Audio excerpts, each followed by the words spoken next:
como assim todo mundo tem? Exatamente. Todo mundo tem hemorroidas porque é uma estrutura do canal ano-retal. Já a doença hemorroidária é outra história. A doença ela é mais comum em homens. Normalmente a doença aparece entre 45 e 65 anos. Primeiramente, vamos explicar o que são as hemorroidas. Na verdade, elas são coxins. Coxins, exatamente. A hemorroida, na verdade, é um coxim vascular. O que é isso? O coxim é um tecido espessado associado a fibras musculares e vasos sanguíneos. A função desses coxins na região do ânus é acolchoar a região para a passagem das fezes, além de aderência da mucosa e submucosa, sustentar os vasos sanguíneos e tem também uma participação na continência, ou seja, em segurar as fezes. Existem dois tipos de hemorroidas, as hemorroidas internas e as hemorroidas externas. O que separam elas é a linha pectínea. Os coxins eles são sustentados por um músculo chamado músculo de Treitz. Este músculo ele é responsável pela retração dos coxins na hora da evacuação. A hipótese mais aceita para a doença hemorroidária hoje em dia é um enfraquecimento dessa sustentação dos coxins e com isso eles se exteriorizam e aí formam a doença hemorroidária. O que nós sabemos de fator de risco para essa exteriorização da hemorroida, essa fraqueza da sustentação, principalmente são fatores relacionados à pressão abdominal. O aumento da pressão abdominal faz uma congestão nesses vasos do coxim que fazem com que eles se exteriorizem. Como assim aumento da pressão abdominal? Por exemplo, gestação, pessoas que têm que fazer força para evacuar, e pessoas que têm o esfíncter muito apertado e têm que fazer esforço para evacuar também. Além disso, existe uma associação muito importante com pessoas que têm baixa ingesta de fibras, alteração do trânsito intestinal e até com o envelhecimento. Os sintomas mais comuns da doença hemorroidária que todos os pacientes se queixam no consultório é o sangramento. O sangramento de um sangue vivo e rutilante, tanto em gotejamento como em esguicho no vaso sanitário ou então ao se limpar no papel higiênico. Além do sangramento, tem muito relato também de dor, seguido de coceira, além da exteriorização dos coxins hemorroidários, que os pacientes se queixam como se fossem bolinhas ou aumento na região do ânus. Geralmente, os sintomas estão associados à evacuação. Temos sempre que prestar atenção e fazer um exame físico para poder diferenciar de fissura anal, abscesso anorretal e trombose hemorroidária, porque o tratamento é completamente diferente. Ainda não existe um consenso sobre a classificação das hemorroidas, mas usamos muito a classificação em graus para a hemorroida interna. O grau 1 é quando as hemorroidas elas não se exteriorizam, mas ainda têm sintomas como dor e sangramento.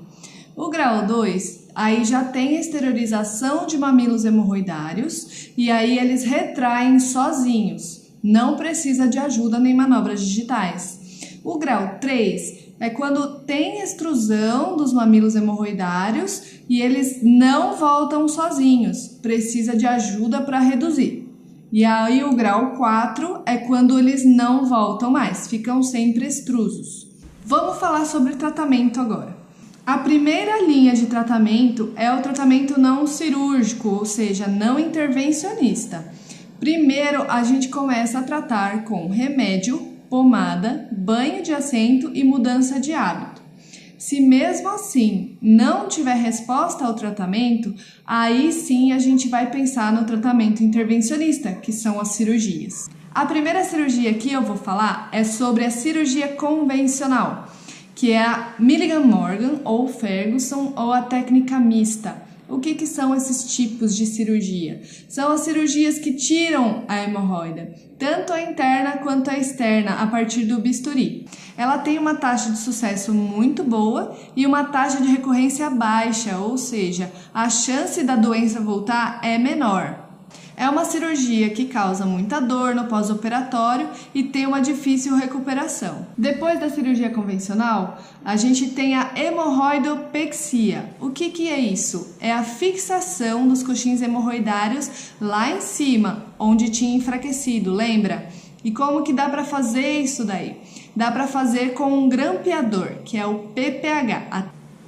O grampeador faz um grampeamento anular na mucosa acima da linha pectínea, trazendo todo o tecido para cima. Este tipo de técnica, que é acima da linha pectínea, tende a causar muito menos dor no paciente e também uma recuperação mais rápida, porque não tem corte. Porém, é uma cirurgia que tem as suas indicações.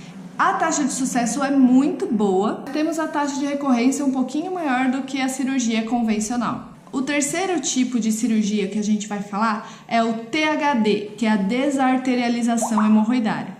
A desarterialização hemorroidária é quase que a mesma coisa que o PPH, porque ela suspende também o tecido acima da linha pectínea.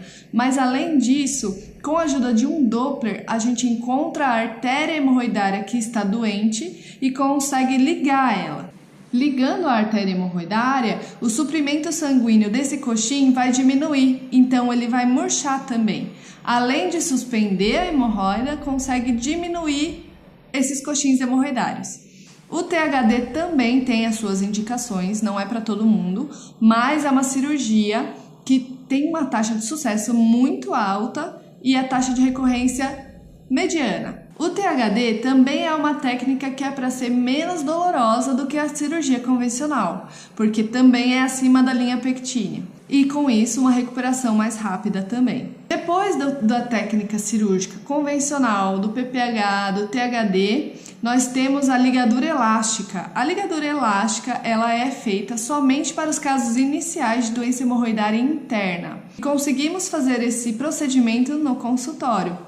Então, todos os pacientes devem ser estudados, examinados e investigados para descobrir qual é a melhor forma de tratamento individualmente. Eu vou ficando por aqui. Eu sou a doutora Patrícia Silveira, sou cirurgiã geral especializada em coloproctologia e doenças funcionais do aparelho digestivo. Vou deixar meus contatos aqui na descrição do vídeo e até a próxima!